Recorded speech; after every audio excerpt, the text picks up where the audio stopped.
तो आज की वीडियो में हम लोग समझने वाले हैं कि केमिस्ट्री के चैप्टर फर्स्ट में केमिकल रिएक्शन एंड इक्वेशन में किसी अनबैलेंस्ड इक्वेशन को कैसे बैलेंस करना है।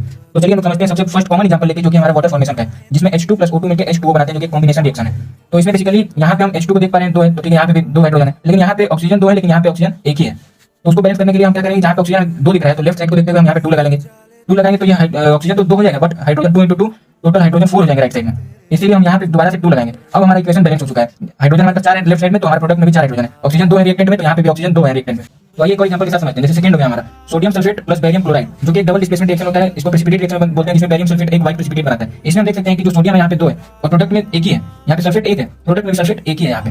तो सल्फेट तो बराबर बैलेंस्ड है, बट सोडियम यहाँ पे 2 है, यहाँ पे 1 है, इसलिए इसको बैलेंस करना पड़ेगा। बैलेंस इक्वेशन है, यहाँ पे भी एक है, यानी कि बेरियम एक ही है और यहाँ पे बेरियम एक ही है। यहाँ पे Cl2 है, लेकिन यहाँ पे Cl एक ही है, यानी कि हमें इस वाले को पूरा बैलेंस करना पड़ेगा अच्छे से। तो आइए हम देखते हैं इसका कैसे बैलेंसिंग होगा। तो Na2SO4 को वैसे ही लिख देंगे, BaCl2 को वैसे ही लिख देंगे, बट प्रोडक्ट में BaSO4 बेरियम को और सल्फेट को बैलेंस करने का कोई जरूरत नहीं है, तो इसलिए हम इसमें छेड़खानी नहीं करेंगे। अब NaCl पे आते हैं, तो हमें इसे 2 बनाना है, यानी कि हमारे यहाँ पे रिएक्टेंट में 2 सोडियम थे और यहाँ पे क्लोरीन भी हमारे पास 2 बनाना है। तो यहाँ पे हम 2 लगा देते हैं, तो ये 2Na हो 2Cl। Now this equation is fully balanced. एक थर्ड रैंडम एग्जांपल लेके समझते हैं हम लोग। तो नेक्स्ट एग्जांपल है हमारे पास लीड नाइट्रेट का और पोटेशियम आयोडाइड का, जो मिलकर बनाते हैं lead iodide plus potassium nitrate. Lead iodide एक प्रेसिपिटेट है और उसका कलर आपको कमेंट में बताना है। तो आइए हम इसका बैलेंस देखते हैं, क्योंकि ये बहुत इंपॉर्टेंट है, जो कि एग्जाम में पूछा जाता है।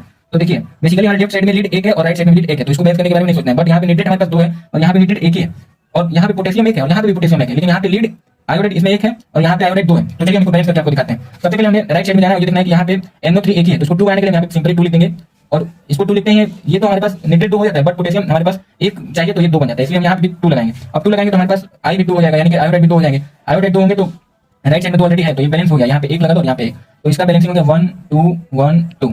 तो ये हमारा बैलेंस्ड इक्वेशन।